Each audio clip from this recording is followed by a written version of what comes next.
नमस्कार साथियों, आप लोग कैसे हैं? आशा करते हैं कि आप लोग भी अच्छे होंगे। आज की इस वीडियो में जे इलेक्ट्रिकल जनरल के प्रश्न पत्र देखने वाले हैं। ये लखनऊ डिवीजन का है जो कि 11/8/2023 को कंडक्ट कराया गया था। दोस्तों, आप लोग को मालूम होगा कि अब जो एग्ज़ाम होने वाला है डिपार्टमेंटल एग्ज़ाम सीबीटी मोड में होगा, तो आप लोग को प्रिपरेशन भी उसी प्रकार से करना होगा। तो दोस्तों, इसको देखते हुए मैंने एक एप्लीकेशन बनवाया है। इस एप्लीकेशन पर डिपार्टमेंटल एग्ज़ाम के लिए आपका स्टडी मटेरियल मिल जाएगा, आपका मिनी मॉक टेस्ट, आपका सब्जेक्ट वाइज मॉक टेस्ट और फुल यहाँ पे मॉक टेस्ट भी मिल जाएगा, जहाँ से आप प्रिपरेशन कर सकते हैं। तो प्ले स्टोर से स्टडी विथ रहीस सर्च करके आप डाउनलोड कर सकते हैं। दोस्तों, यहाँ पे काफ़ी फ्री मटेरियल भी अवेलेबल है, आप वहाँ से उसे डाउनलोड करके या मॉक टेस्ट लगा करके इससे फ़ायदा उठा सकते हैं। तो बिना समय गंवाए इस वीडियो की शुरुआत करते हैं। पहला नंबर प्रश्न है, the low power factor resulting, come power factor के कारण होता है। तो क्या होता है? तो इसके जो कारण होता है इंक्रीज लॉसेस, इसमें क्या होता है? लॉसेस आपका बढ़ जाता है। तो ऑप्शन नंबर 1 राइट होगा। नेक्स्ट है, which of the following reduce the power factor, निम्नलिखित में से कौन सा पावर फैक्टर कम करता है? तो यहाँ पे ऑप्शन देख सकते हैं, motor on low load, tubelights, fan, all of above. तो दोस्तों, आपका पावर फैक्टर को ये सभी आपको रिड्यूस करता है। तो ऑप्शन नंबर डी राइट होगा। थर्ड नंबर प्रश्न है, यूनिट ऑफ एनर्जी पूछ रहा है, ऊर्जा की इकाई क्या होता है? तो ऊर्जा की इकाई जो होता है आपका किलोवाट आवर होता है। तो ऑप्शन नंबर बी राइट होगा। यहाँ पे देख सकते हैं किलोवाट घंटे। 4 नंबर प्रश्न है, एज पर ओम्स ला के अनुसार ये कौन सा ये फॉर्मूला सही है? तो V बराबर क्या होता है? IR होता है। सभी लोग जानते होंगे, बहुत ही आसान प्रश्न है और इससे काफ़ी नॉर्मिकल भी प्रश्न देखने को मिलते हैं। यहाँ पे वोल्ट आपको दे देगा, धारा दे देगा, रेजिस्टेंस निकालने के लिए बोल देगा, या कोई भी यहाँ पे 2 दे देगा और आपको एक यहाँ पे निकालना रहेगा। तो ये ध्यान रखिएगा, V बराबर क्या होता है? तो IR होता है। नेक्स्ट है यहाँ पे 5 नंबर प्रश्न। 5 नंबर प्रश्न में है, इन 4 square mm PVC wire 4 square mm stand 4, यानी 4 स्क्वायर mm PVC वायर में जो 4 स्क्वायर mm लिखा हुआ है उसका मतलब क्या होता है? तो इसका जो आपका मतलब होता है the area of thickness of wire, यानी वायर की मोटाई का ये क्षेत्रफल होता है। तो ऑप्शन नंबर ये आपका सी राइट होगा। 6 नंबर प्रश्न है, AC is converted into DC by, AC को DC में कौन कन्वर्ट करता है? तो आप लोग सभी जानते होंगे, बहुत ही यहाँ पे आसान प्रश्न है। रेक्टिफायर जो है आपका AC को DC में बदलता है। मोटर क्या होता है? मोटर आपका इलेक्ट्रिकल एनर्जी को लेता है और मैकेनिकल में कन्वर्ट करता है। डायनेमो क्या होता है? तो मैकेनिकल एनर्जी को इलेक्ट्रिकल एनर्जी में यहाँ पे कन्वर्ट करता है। ट्रांसफार्मर भी जानते होंगे, ट्रांसफार्मर जो होता है आपका वोल्टेज को लेवल को बदलता है, हाई वोल्टेज को लो वोल्टेज में, लो वोल्टेज को हाई वोल्टेज में यहाँ पे कन्वर्ट करता है। नेक्स्ट प्रश्न है 7 नंबर। 7 में पूछ रहा है, in house wiring the red wire indicate the, घर की वायरिंग में लाल वायर दर्शाता है। तो लाल वायर किसको दर्शाता है? ये फेज वायर को दर्शाता है। तो ऑप्शन नंबर 1 राइट होगा। तो न्यूट्रल वायर का अगर कलर देखें तो इसका जो कलर होता है आपका ब्लैक होता है और वायर का जो कलर होता है आपका ग्रीन होता है। नेक्स्ट है, heater element is made of, heater element बनता है तो किससे बनता है? ये जो बना होता है आपका नाइक्रोम से बना होता है। तो ऑप्शन नंबर आपका जो है बी राइट होगा। नेक्स्ट है, which of the following is used to make electric connection, निम्नलिखित में कौन विद्युत कनेक्शन बनाने के लिए प्रयुक्त होता है? तो यहाँ पे ऑप्शन आप देख लीजिए कौन सा यूज होता है। जैसे में सोल्डर ये आपका यूज होता है, पीजी क्लैंप भी होता है, थिम्बल भी होता है। तो विद्युत कनेक्शन के लिए यहाँ पे जो दिया गया है ये सभी यूज होते हैं, यानी ऑल ऑफ अबव यहाँ पे आपका राइट आंसर हो जाएगा। उसके बाद है, instrument use to measuring the speed of rotating machine appliances, तो रोटेटिंग मशीन का यहाँ पे स्पीड कैसे मापते हैं? तो इसके लिए टैकोमीटर का उपयोग किया जाता है। ध्यान रखिएगा, कई एक बार ये प्रश्न पूछा गया है। नेक्स्ट है 11 प्रश्न। 11 नंबर प्रश्न में है आपका, in wiring circuit the fuse will be placed on, wiring circuit में फ्यूज को लगाया जाता है। तो वायरिंग सर्किट में हमेशा जो फ्यूज लगाते हैं आपका फेज में ही लगाया जाता है। तो यह ध्यान रखिएगा, कभी भी भूल करके न्यूट्रल में फ्यूज नहीं देना चाहिए। तो ऑप्शन नंबर 1 राइट होगा। नेक्स्ट है, resistance of open circuit is equal to, अगर रेजिस्टेंस ओपन सर्किट का अगर पूछा जाए तो ओपन सर्किट का जो रेजिस्टेंस होता है आपका इन्फिनिटी होता है। तो ऑप्शन नंबर आपका बी राइट होगा। 13 नंबर प्रश्न है, निम्नलिखित में कौन सा सौर प्रकाश प्रणाली का घटक नहीं है। तो यहाँ पे देख लीजिए ऑप्शन में है आपका photovoltaic cell, backup of battery, charger और अर्थ वायर। तो यहाँ पे आप चेक कर सकते हैं, इसमें जो आपका घटक नहीं है तो सौर प्रणाली में आपका जो अर्थ वायर का उपयोग नहीं होता है। तो ऑप्शन नंबर यहाँ पे आपका डी राइट होगा। उसके बाद में यहाँ पे प्रश्न पूछा जा रहा है, when resistance R connected in parallel the total resistance. तो जब प्रतिरोध को पैरेलल में जोड़ते हैं तो उस कंडीशन में जो रेजिस्टेंस होता है आपका क्या होता है। ऑप्शन यहाँ पे देख लीजिए, decrease, increase, no change, may be increase और डिक्रीज। तो रेजिस्टेंस को अगर पैरेलल में जोड़ेंगे तो इस कंडीशन में आपका जो रेजिस्टेंस होता है आपका डिक्रीज हो जाता है। तो ऑप्शन नंबर यहाँ पे एक राइट होगा, ये ध्यान रखिएगा। अगर हम वही सीरीज में जोड़ेंगे तो सीरीज में आपका जो रेजिस्टेंस होता है वह बढ़ जाता है। नेक्स्ट है, when capacitance are connected in series the total capacitance. दोस्तों रेजिस्टेंस का जस्ट उल्टा होता है कैपेसिटेंस। तो यहाँ पे अगर आप सीरीज में अगर कैपेसिटेंस को जोड़ेंगे तो इस कंडीशन में आपका जो कैपेसिटेंस है वो डिक्रीज हो जाएगा, और वही अगर पैरेलल में जोड़ेंगे कैपेसिटेंस को तो ये जो आपका कैपेसिटेंस है वो इंक्रीज कर जाता है। तो ध्यान रखिएगा, आपका कैपेसिटेंस और रेजिस्टेंस के केस में ये दोनों विपरीत होते हैं।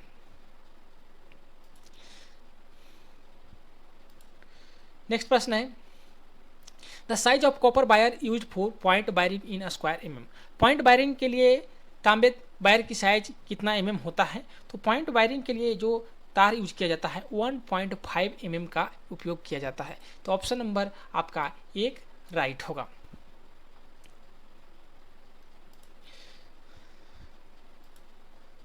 नेक्स्ट यहाँ पे जो आपका प्रश्न है, the combined earth resistance of 11 kV 414 volt substation should not exceed. 11 kV 415 volt उपकेंद्र की सम्मिलित अर्थ रेजिस्टेंस किससे ज़्यादा नहीं होना चाहिए। तो इसका जो अर्थ रेजिस्टेंस है आपका 2 ओम से ज़्यादा नहीं होना चाहिए। इसका राइट होगा, क्या होगा, बी, 2 ओम। नेक्स्ट प्रश्न है यहाँ पे, वर्तमान टैरिफ के अनुसार सब स्टेशन का न्यूनतम पावर फैक्टर होना चाहिए। तो सब स्टेशन का न्यूनतम पावर फैक्टर कितना होना चाहिए। तो इसका जो मिनिमम पावर फैक्टर होता है 0.9 से अगर कम पावर फैक्टर होता है तो इस कंडीशन में आपको स्टेट गवर्नमेंट पे चार्ज यानी पेनल्टी लगाया जाएगा। नेक्स्ट है, the minimum vertical clearance from 11 kV line to any part of building. 11 kV line से भवन के किसी भी हिस्से तक न्यूनतम क्लियरेंस होना चाहिए। तो कितना क्लियरेंस होता है, तो इसमें ऑप्शन देख लेते हैं, 2 मीटर, 10 मीटर, 3.7 मीटर है और 6 मीटर है। तो इसका जो राइट आंसर होगा ऑप्शन नंबर सी होगा, 3.7 मीटर कम से कम क्लियरेंस होना चाहिए। नेक्स्ट है 20 नंबर प्रश्न। 20 नंबर प्रश्न कर रहा है, dash relay indicate the temperature range of a transformer. तो यहाँ पे ऑप्शन देख लीजिए, EFR है, OVR है, OLR है, थर्मल रिले है। तो थर्मल रिले जो होता है आपका टेम्परेचर को इंडिकेट करता है। तो ऑप्शन नंबर इसका आपका डी राइट होगा। नेक्स्ट है, the normal charging rate of 120H lead acid battery set is. 120 AH lead acid battery set की समान चार्जिंग दर क्या होता है। तो इसकी जो समान चार्जिंग दर होता है आपका 12 एम्पियर 12 एम्पियर पर आवर होता है। तो ऑप्शन नंबर आपका सी राइट होगा, 12 आवर। नेक्स्ट प्रश्न यहाँ पे है, नेक्स्ट प्रश्न जो आपका पूछा जा रहा है, sedimentation in lead acid cell occur due to. Lead acid cell में सेडिमेंटेशन का कारण क्या होता है। तो इसका जो मुख्य कारण होता है इसका हाई रेट पर ओवर चार्जिंग। तो ऑप्शन नंबर यहाँ पे एक राइट होगा, over charging at high rate. Next है 23 number, one can protect himself from electric shock while working on a live circuit by wearing gloves of gold. यानी live circuit पर कार्य करते समय इलेक्ट्रिक शॉक से बचने के लिए किस पदार्थ का दस्ताना पहनना चाहिए। तो ये जो पहनना चाहिए आपका अचालक पदार्थ का यानी इंसुलेटिंग मटेरियल का होना चाहिए। तो ऑप्शन नंबर आपका बी राइट होगा। नेक्स्ट प्रश्न है 24 नंबर, देखते हैं 24 नंबर में कह रहा है, which material is recommended as fire extinguisher in electrical case? किस पदार्थ की अनुशंसा विद्युत के कारण लगे आग को बुझाने के लिए किया जाता है? तो यहाँ पे ऑप्शन देख लीजिए, कार्बन टेट्राक्लोराइड है, कार्बन डाइऑक्साइड है, सल्फर हेक्साफ्लोराइड है। इसमें जो उपयोग करते हैं आपका कार्बन डाइऑक्साइड CO2 का उपयोग किया जाता है। तो ऑप्शन नंबर आपका जो है बी राइट होगा। क्या होगा? तो बी राइट होगा। नेक्स्ट है 25 नंबर प्रश्न, which of the following is to be necessarily kept in electric substation? निम्नलिखित में से क्या एक विद्युत उपकेंद्र में अनिवार्य रूप से रखना चाहिए? First aid box, stretcher, earthing छड़ी, उपरोक्त सभी। तो यहाँ पे दिया हुआ है ये सभी एक सब स्टेशन में होना चाहिए। तो ध्यान रखिएगा, इसका राइट आंसर क्या होगा? Option number D, all of above. Next है power factor is the ratio of dash apparent power. तो पावर फैक्टर किसका अनुपात होता है? ये जो होता है एक्टिव पावर बटे एपेरेंट पावर होता है। तो ऑप्शन नंबर आपका एक राइट होगा, एक्टिव पावर बटे अपेरेंट पावर।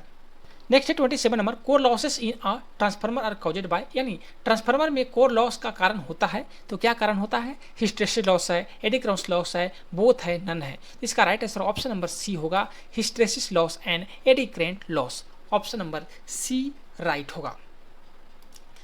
नेक्स्ट प्रश्न है 28 नंबर में यहाँ पे ट्रांसफार्मर का BDB पूछ रहा है कि the BDB of transformer oil should be minimum.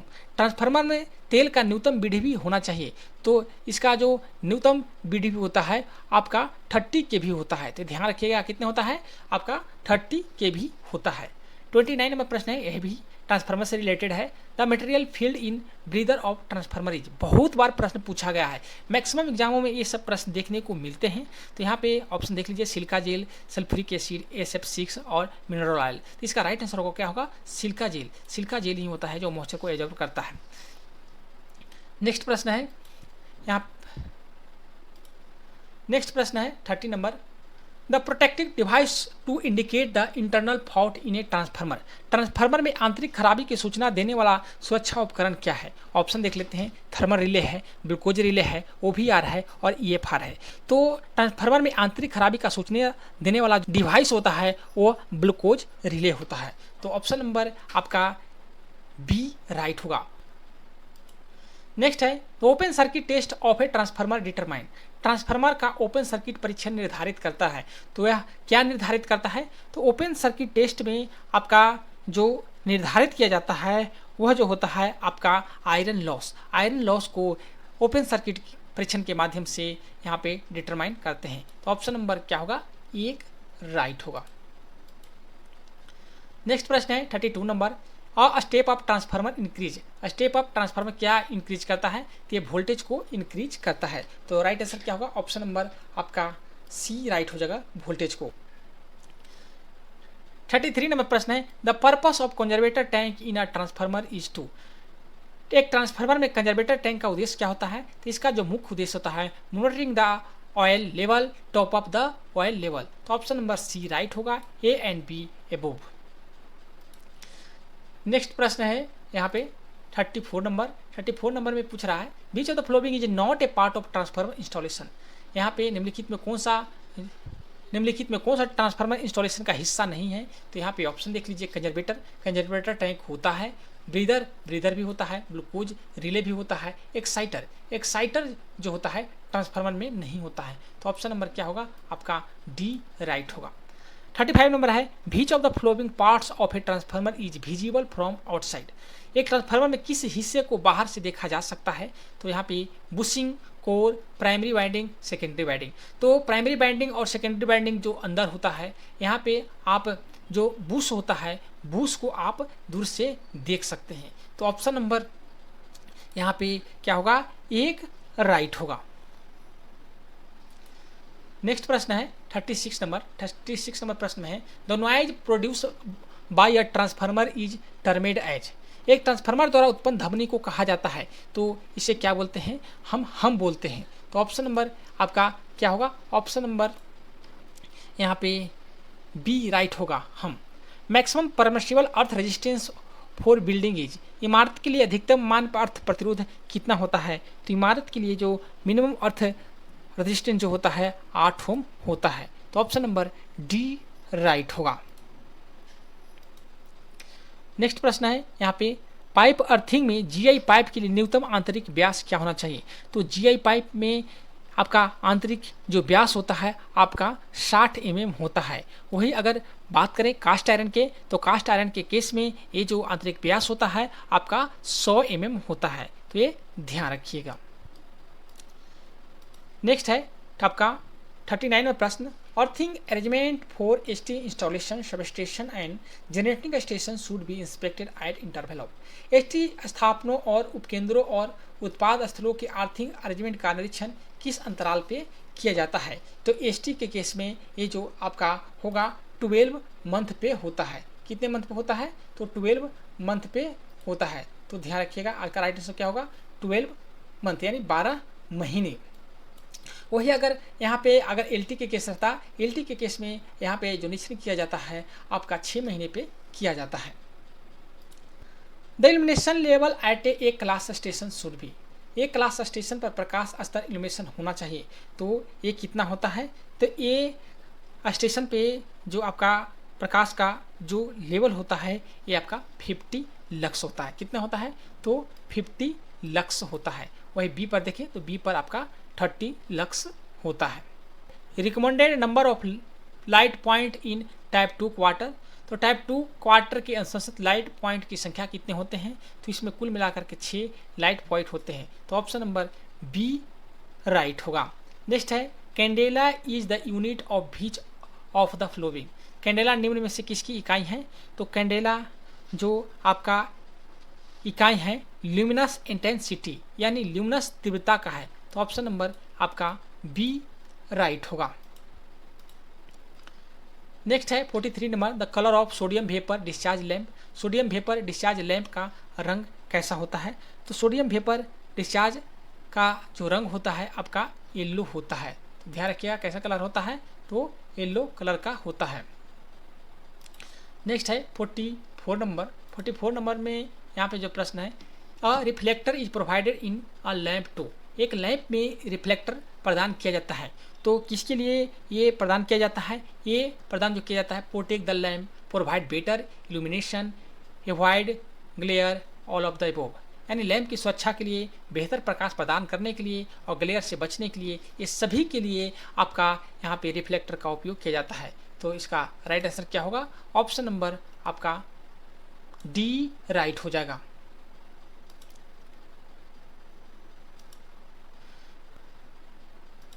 Next है 45 number, if a DG set start but stop after some time the probable cause may be. यदि एक डीजी सेट चलने के कुछ समय बाद बंद हो जाता है तो संभावित कारण हो सकता है। तो इसका संभावित कारण क्या हो सकता है? इसका जो संभावित कारण है ये सभी है, जैसे air in fuel, fuel line choke, fuel filter choke, ये सभी कारण से आपका डीजी सेट है चलने के बाद में बंद हो सकता है। तो ऑप्शन नंबर आपका डी राइट होगा। नेक्स्ट है, if a DG set give white smoke. अगर डीजी सेट अगर उजला धुआं दे रहा है तो इसका कारण क्या हो सकता है? ऑप्शन यहाँ पे देख लीजिए, water mixed with fuel, engine used after a long time, burn our liner piston और burn out liner piston, all of the above. यानी पानी ईंधन के साथ मिल गया है, ईंधन को बहुत देर के बाद चलाया गया है, लाइनर पिस्टन पर बर्न आउट हो गया है, ये कौन सा कारण है? तो इसका जो मुख्य कारण होता है पानी ईंधन के साथ मिल गया है। इस कंडीशन में जो आपका डीजी सेट है उसका जो धुआं होगा आपका वाइट कलर का होगा, ये ध्यान रखिएगा। उसके बाद में प्रश्न है नेक्स्ट, वाटर टेम्परेचर से संबंधित है। यहाँ the water temperature of DG set operation should be normally. तो ऑपरेशन में डीजी सेट के पानी का तापमान सामान्यतः किस रेंज में होना चाहिए? तो इसका जो रेंज होता है आपका 74 डिग्री से लेकर के 91 डिग्री सेंटीग्रेड तक होता है। तो ऑप्शन नंबर क्या होगा? तो ऑप्शन नंबर इसका जो होगा आपका बी राइट होगा। 74 से लेकर के 74 से लेकर के 91 डिग्री सेंटीग्रेड तक। उसके बाद में जो प्रश्न है 48 नंबर प्रश्न पूछ रहा है, the pump deliver no water then probable cause be. Pump द्वारा पानी डिलीवर नहीं करने का कारण हो सकता है, तो यहाँ पे कई कारण हो सकते हैं, जैसे लैक ऑफ प्राइम, गैस और air in water, bent shaft, moisture in lubricant. इसका जो मुख्य कारण होता है यहाँ पे आपका लैक ऑफ प्राइम। प्राइम की कमी से आपका पंप वाटर को डिलीवर नहीं कर सकता है। तो इसका राइट आंसर क्या होगा? Option number 1, lack of priming. Option number 1 right होगा। Priming is required for, priming की आवश्यकता होती है किस प्रकार के पंप में होती है? तो प्राइमिंग का जो आवश्यकता होता है आपका एचएस पंप में होता है। तो ऑप्शन नंबर आपका क्या होगा? 1 राइट होगा। नेक्स्ट है 15 नंबर प्रश्न, automation of pump set is done. Pump set की ऑटोमेशन किया जाता है ताकि क्या हो सके? तो यहाँ पे देख सकते हैं, पंप की कार्य की सीमा तय किया जा सके, विद्युत ऊर्जा की बचत किया जा सके, मानव श्रम को कम किया जा सके। तो यहाँ मेन जो कारण होता है यहाँ पे मानव श्रम को कम किया जा सकता है। तो राइट आंसर क्या होगा? ऑप्शन नंबर सी राइट होगा। नेक्स्ट है, पंप सेट की ऑटोमेशन किया जाता है ताकि, किसके लिए किया जाता है? तो पंप की कार्य सीमा तय किया जा सके, यस। विद्युत ऊर्जा की बचत किया जा सके, यस। मानव श्रम को कम किया जा सके, ये सभी कारणों से पंप सेट की ऑटोमेशन किया जाता है। तो ऑप्शन नंबर डी राइट होगा। 51 नंबर प्रश्न है, the moving part in centrifugal pump is. Centrifugal pump में गतिशील भाग क्या होता है? तो इसमें जो गतिशील भाग होता है आपका इम्पेलर होता है। तो ऑप्शन नंबर 1 राइट होगा। नेक्स्ट है 52 नंबर प्रश्न। 52 नंबर प्रश्न में है, the frame of N induction motor usually made of. Induction motor का फ्रेम आमतौर पर बनाया जाता है, तो ये किसका बना होता है? तो इंडक्शन मोटर में जो फ्रेम बना होता है आपका कास्ट आयरन का बना होता है। तो राइट आंसर क्या होगा? ऑप्शन नंबर क्या होगा? तो बी होगा, कास्ट आयरन। 53 नंबर प्रश्न है। 53 नंबर जो प्रश्न है इंडक्शन मोटर से संबंधित है। यहाँ पे पूछा जा रहा है, if any two phases for an induction motor are interchanged. अगर किसी इंडक्शन मोटर की किसी भी 2 फेज को आपस में बदल लिया जाएगा तो क्या होगा? तो अगर मोटर के किसी 2 फेजों को अगर बदल देते हैं तो इस कंडीशन में मोटर जो है आपका उल्टी दिशा में चलने लगेगा। तो ऑप्शन नंबर क्या होगा? 1 राइट होगा। यहाँ पे इंडक्शन मोटर से संबंधित प्रश्न है 54 number. N induction motor is, induction motor क्या है? इंडक्शन मोटर जो आपका होता है ये आपका होता है कम टॉर्क के साथ सेल्फ स्टार्ट करने वाला होता है। तो ऑप्शन नंबर आपका सी राइट होगा। नेक्स्ट प्रश्न है, lubricant use for ball bearing is usually. Ball bearing में आमतौर पर यह लुब्रिकेंट प्रयुक्त होता है, तो कौन सा होता है? तो ग्रीस का उपयोग किया जाता है। तो राइट आंसर क्या होगा? Grease. Option number B right होगा। एक बार एग्जामों में प्रश्न पूछा जा चुका है। 56 में प्रश्न पूछ रहा है कि synchronous speed of A 3 phase induction motor is given by the formula. तो सिंक्रोनस स्पीड का फार्मूला क्या होता है? NS बराबर होता है 120 F/P। F क्या होगा? आपका फ्रीक्वेंसी हो गया, और P क्या हो गया? आपका पोल हो गया। नेक्स्ट है, कोलिजन के कारण होने वाले दुर्घटना किस श्रेणी में आता है? ये जो आता है आपका ये श्रेणी में आता है।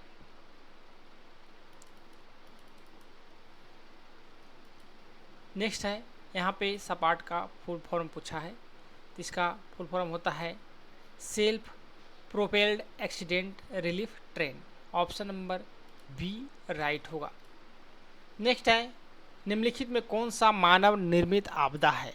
इसमें जो आपदाएं दिए गए हैं, जैसे आतंकवाद मानव के द्वारा भी किया जाता है, बड़ी आग, आपका प्रदूषण हो गया, ये सभी मानव के द्वारा निर्मित आपदा है। तो ऑप्शन नंबर डी राइट होगा। नेक्स्ट है, दुर्घटना के बाद पहली 1 घंटे को क्या कहा जाता है? इसको गोल्डन आवर कहा जाता है। तो ऑप्शन नंबर आपका डी राइट होगा, गोल्डन घंटा। नेक्स्ट प्रश्न है 61 नंबर। 61 नंबर में प्रश्न है कि CRS का उपयोग दुर्घटना जांच के संदर्भ में किया जाता है, इसका पूरा नाम क्या है? तो इसका पूरा नाम जो होता है कमिश्नर ऑफ रेलवे सेफ्टी। तो ऑप्शन नंबर आपका सी राइट होगा, commissioner of railway safety. Next है, केबल्स के इंसुलेटेड सामग्री होते हैं, तो कैसा होना चाहिए? तो केबल की इंसुलेटेड सामग्री आपका अम्ल प्रूफ होना चाहिए, यस।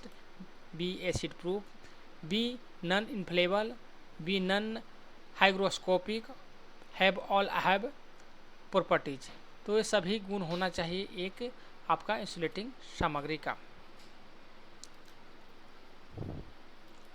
नेक्स्ट प्रश्न है आपका 63 नंबर, AC-LHB कोच में प्रयुक्त अग्निशामक किस प्रकार की होती है? तो AC-LHB कोच में जो अग्निशामक का उपयोग किया जाता है वह DCP प्रकार का होता है। तो ऑप्शन नंबर आपका बी राइट होगा। What is the hotel load? Hotel load क्या होता है? तो होटल लोड में लाइट और फैन का लोड को काउंट किया जाता है, एयर कंडीशनिंग लोड को काउंट किया जाता है, पेट्रोल उपकरण के लोड को काउंट किया जाता है। ये सभी जो लोड होता है आपका होटल लोड के अंतर्गत ही आता है। तो ऑप्शन नंबर आपका डी राइट होगा। नेक्स्ट है LHB कोच में लगाए जाने वाले स्टेप डाउन ट्रांसफार्मर की क्षमता क्या होती है? तो LHB कोच में जो स्टेप डाउन ट्रांसफार्मर होता है वह 60 kVA का होता है। तो ऑप्शन नंबर आपका सी राइट होगा। WRA में प्रदान किए गए मोटर की क्षमता क्या होती है? तो WRA में जो मोटर होता है आपका 0.5 HP का होता है। तो ऑप्शन नंबर बी राइट होगा। नेक्स्ट है कोचों में कितने AC पैकेज यूनिट यानी RMPU प्रदान किए जाते हैं? तो एक कोच में 2 RMPU प्रदान किए जाते हैं। तो ऑप्शन नंबर आपका डी राइट होगा। नेक्स्ट है LHB AC कोच में प्रयुक्त बैटरी वोल्टेज रेटिंग और प्रकार बताइए। तो LHB कोच में जो बैटरी यूज होता है वो VRLA प्रकार का होता है और उसकी अगर कैपेसिटी की बात करें तो उसकी जो कैपेसिटी होती है आपकी 70 AH होती है। तो ये ध्यान रखिएगा, LHB AC कोच में आपका 70 AH का बैटरी लगता है और VRLA प्रकार का होता है। तो ऑप्शन नंबर आपका डी राइट होगा। LHB कोच में मोबाइल लैपटॉप चार्जर सर्किट के लिए उपयुक्त कंट्रोल ट्रांसफार्मर का इनपुट वोल्टेज कितना होता है? बहुत ही अच्छा प्रश्न है। तो इसमें जो वोल्टेज प्रदान किए जाते हैं आपका 230 वोल्ट AC वोल्ट प्रदान किए जाते हैं। तो ध्यान रखिएगा, मोबाइल लैपटॉप चार्जर के लिए 230 वोल्ट AC का वहाँ पे पॉइंट दिया जाता है। नेक्स्ट प्रश्न है 70 नंबर, 415 वोल्ट वायरिंग और उपकरण की न्यूनतम इंसुलेशन प्रतिरोध क्या होना चाहिए? तो इसके लिए जो न्यूनतम इंसुलेशन प्रतिरोध होना चाहिए आपको 3 मेगा ओम से कम नहीं होना चाहिए। तो ये ध्यान रखिएगा। नेक्स्ट है LHB नॉन AC कोच में लगे बैटरी फ्यूज की रेटिंग क्या होती है? तो इसमें 40 एम्पियर की फ्यूज लगी होती है। नेक्स्ट है पावर कार में कितने DG सेट लगाए जाते हैं? तो पावर कार में कुल मिलाकर के जो DG सेट होते हैं 2 होते हैं। पावर कार में कितने DG सेट लगाए जाते हैं? तो 2 DG सेट लगाए जाते हैं। नेक्स्ट है लाइट इंटेंसिटी को मापा जाता है। तो लाइट इंटेंसिटी को किससे मापते हैं? तो लक्स मीटर से मापते हैं। ऑप्शन नंबर 1 राइट होगा। नेक्स्ट है सेलों को समूह को कहा जाता है। तो सेलों के समूह को क्या बोलते हैं? तो सेलों को समूह को बैटरी बोला जाता है। नेक्स्ट है किसी तत्व के सबसे छोटे कण को क्या कहा जाता है? तो किसी तत्व के छोटे कण को हम परमाणु बोलते हैं। तो ऑप्शन नंबर 1 राइट होगा। नेक्स्ट है RDSO लोकेटेड एट। RDSO कहाँ स्थित है? तो RDSO आपका लखनऊ में स्थित है। तो ऑप्शन नंबर आपका डी राइट होगा, लखनऊ। नेक्स्ट है स्वतंत्र भारत के प्रथम रेल मिनिस्टर कौन थे? तो स्वतंत्र भारत के प्रथम रेल मिनिस्टर जॉन मथाई थे। वर्तमान में अभी रेल मिनिस्टर कौन है? तो अश्वनी वैष्णव है। तो ऑप्शन नंबर डी राइट होगा। 78 नंबर प्रश्न है पहली हमसफर एक्सप्रेस डैश स्टेशन के बीच चलाई गई थी। तो पहली हमसफर एक्सप्रेस जो है आपका आनंद विहार से गोरखपुर से आनंद विहार के बीच चलाया गया था। तो ऑप्शन नंबर 1 राइट होगा। नेक्स्ट है including dependent how many member to be included in privilege pass. Privilege pass में आश्रितों सहित कितने सदस्यों को शामिल किया जाता है? इसमें कुल मिलाकर के जो सदस्य शामिल होते हैं आपका 3 होते हैं। तो ऑप्शन नंबर सी राइट होगा। नेक्स्ट है प्रिविलेज टिकट ऑर्डर पर वापसी यात्रा के लिए वैधता अवधि क्या होती है? तो प्रिविलेज टिकट ऑर्डर पर वापसी के लिए जो यात्रा अवधि होती है वो 5 महीने का होता है। तो ऑप्शन नंबर 1 राइट होगा। नेक्स्ट है पूरी रात ड्यूटी की अवधि मानी जाती है। तो कितने से कितने बजे तक होता है रात्रि ड्यूटी? तो रात्रि के 10 बजे से लेकर के सुबह 6 बजे तक का जो समय होता है नाइट ड्यूटी कहलाता है। ऑप्शन नंबर आपका बी राइट होगा, 10 PM टू 6 AM। किसी दस्तावेज में रेल कर्मचारी की ड्यूटी के घंटे को दर्शाया जाता है, तो ड्यूटी के घंटे जो दर्शाए जाते हैं आपका ड्यूटी रोस्टर में दर्शाया जाता है। तो ऑप्शन नंबर 1 राइट होगा। नेक्स्ट है पितृत्व अवकाश दिनों के लिए दिया जाता है। तो पितृत्व अवकाश आपको 15 दिनों के लिए दिया जाता है। ये जो लीव होता है आपको 6 महीने के अंदर में अवेल करना जरूरी होता है, नहीं तो ये लैप्स हो जाएगा। वही यहाँ पे LAP लीव की अधिकतम सीमा के बारे में पूछा है, तो इसकी अधिकतम जो सीमा होती है 300 + 15 दिन का होता है। तो ऑप्शन नंबर 1 राइट होगा। अब बात करते हैं 85 नंबर प्रश्न में। 85 नंबर प्रश्न है, किसी अवधि के अंदर प्रतिपूरक छुट्टी देना चाहिए। तो प्रतिपूरक छुट्टी जो होता है 1 महीने के अंदर में आपको इंचार्ज को दे देना चाहिए। तो ऑप्शन नंबर बी राइट होगा। नेक्स्ट है SF11 is used for. SF11 का उपयोग किसके लिए किया जाता है? तो माइनर पेनाल्टी के लिए किया जाता है, यानी लघु दंड के लिए किया जाता है। तो ऑप्शन नंबर बी राइट होगा।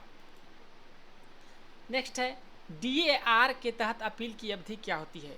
तो DAR के तहत अपील की जो अवधि है आपका 45 डेज है।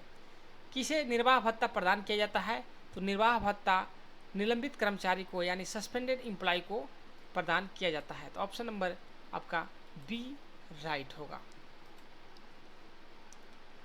नेक्स्ट है 89 नंबर प्रश्न, रेलवे में टेंडर प्रक्रिया का प्रमुख उद्देश्य क्या होता है? तो रेलवे में टेंडर प्रक्रिया का मुख्य उद्देश्य पारदर्शिता और निष्पक्ष प्रतिस्पर्धा को बढ़ावा देना, यानी to promote transparency and fair competition. Option number C right होगा।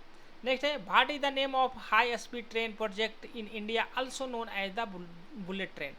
यानी भारत में हाई स्पीड परियोजना का क्या नाम है जिसे बुलेट ट्रेन के रूप में भी जाना जाता है? तो Mumbai Ahmedabad high speed train जो है उसको बुलेट ट्रेन के नाम से जानते हैं।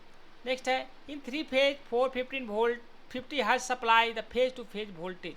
फेज टू फेज वोल्टेज कितने होते हैं 415 में? तो 415 वोल्ट ही होते हैं। अगर वही फेज टू न्यूट्रल की बात करें तो फेज टू न्यूट्रल जो होता है आपका 230 वोल्ट होता है। तो ये ध्यान रखिएगा। 92 नंबर प्रश्न है। 92 नंबर बहुत ही अच्छा प्रश्न है। इंसुलेटर में होना चाहिए तो क्या होना चाहिए?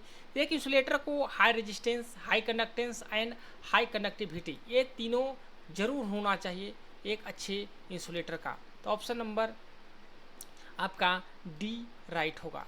नेक्स्ट है निम्नलिखित में कौन सा अपरंपरागत ऊर्जा का स्रोत है? सोलर एनर्जी, तो ये है आपका बायोगैस भी है, वाइंड एनर्जी भी है, कोल बेस्ड एनर्जी जो है आपका अपरंपरागत ऊर्जा का स्रोत नहीं है। तो ऑप्शन नंबर डी राइट होगा। नेक्स्ट है 94 प्रश्न, करंट की माप को सुविधाजनक बनाने के लिए पैनल में अमीटर के साथ लगाया जाने वाला यंत्र क्या होता है? तो इसके साथ जो यंत्र लगाया जाता है आपका करंट ट्रांसफार्मर का। ऑप्शन नंबर 1 राइट होगा। यहाँ पे मैथ का प्रश्न है, बहुत ही आसान प्रश्न है। यहाँ पे देख सकते हैं 3 यहाँ पे है मल्टीप्लाई x + 5 = 20। तो यहाँ पे सिंपली x का वैल्यू पूछ रहा है कि x की जगह क्या रखेंगे कि 20 आएगा। तो यहाँ पे अगर 5 रखते हैं तो यहाँ पे 20 आ जाएगा, क्योंकि 3 5 जाए आपका हो गया 15 + 5 आपका 20 हो गया। तो ऑप्शन नंबर आपका 1 राइट होगा। नेक्स्ट है 96 नंबर, PL नंबर में जिस सब ग्रुप से मद संबंधित है उसे दर्शाया जाता है, उससे किसे दर्शाया जाता है? तो ये चौथा और तीसरा और चौथा अंक होते हैं। तो ऑप्शन नंबर आपका बी राइट होगा। नेक्स्ट है MS वर्ड में कॉपी करने के लिए शॉर्टकट क्या भी बता दिए, Ctrl+C होता है। कंप्यूटर में रैम कहाँ स्थित है? तो मैं रैम जो आपका मदरबोर्ड में ही होगा। ऑप्शन नंबर आपका सी राइट होगा। अब बात करते हैं यहाँ पे working principle of lead acid cell is. Lead acid cell का कार्य सिद्धांत क्या होता है? तो वो लेड एसिड सेल जो है फ्राइडे लॉ का इलेक्ट्रोलाइसिस सिद्धांत पर कार्य करता है। तो ऑप्शन नंबर सी राइट होगा, फ्राइडे का इलेक्ट्रोलाइसिस सिद्धांत। नेक्स्ट है सौर ऊर्जा का उपयोग किया जाता है। तो सौर ऊर्जा का उपयोग कहाँ किया जाता है? तो सौर ऊर्जा का उपयोग प्रकाश के लिए, आपका खाना बनाने के लिए, बैटरी चार्ज करने के लिए उपयोग सभी के लिए किया जाता है। तो ऑप्शन नंबर डी राइट होगा। भारत संघ की राजभाषा क्या है? तो देवनागरी लिपि में लिखित हिंदी आपका भारत की संघ की राजभाषा है। नेक्स्ट है, आधिकारिक भाषा नीति के अनुसार भारत के राज्यों को कितने क्षेत्र में वर्गीकृत किया गया है? तो 3 क्षेत्र में वर्गीकृत किया गया है। कौन कौन? तो समूह क, ख, ग, इंग्लिश में बोलें तो ए, बी और सी में वर्गीकृत किया गया है। नेक्स्ट है, who is the chairman of central Hindi committee? कौन होते हैं? प्रधानमंत्री होते हैं। बहुत ही अच्छा प्रश्न है, कोई एक बार ये प्रश्न पूछे जा चुके हैं। 104 नंबर प्रश्न, अरुणाचल प्रदेश की राजभाषा क्या है? तो अरुणाचल प्रदेश की राजभाषा जो है आपका अंग्रेजी है। In Indian constitution the official language are mention in which schedule? तो किसमें अनुसूची में शामिल किया गया है? तो 8वीं अनुसूची में शामिल किया गया है।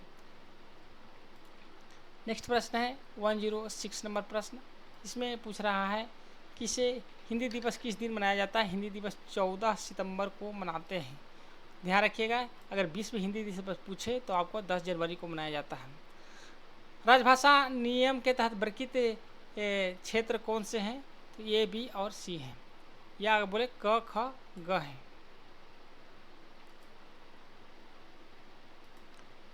नेक्स्ट है 108 नंबर, 8वीं अनुसूची में कितनी भाषाएं शामिल हैं? 8वीं अनुसूची में कुल मिलाकर के जो भाषा है आपका 22 है। वही बात करें यहाँ पे केंद्र सरकार के कर्मचारियों के लिए निर्धारित प्राथमिक हिंदी पाठ्यक्रम क्या है? तो इसके लिए जो प्राथमिक है आपका प्रबोध है। ऑप्शन नंबर 1 राइट होगा।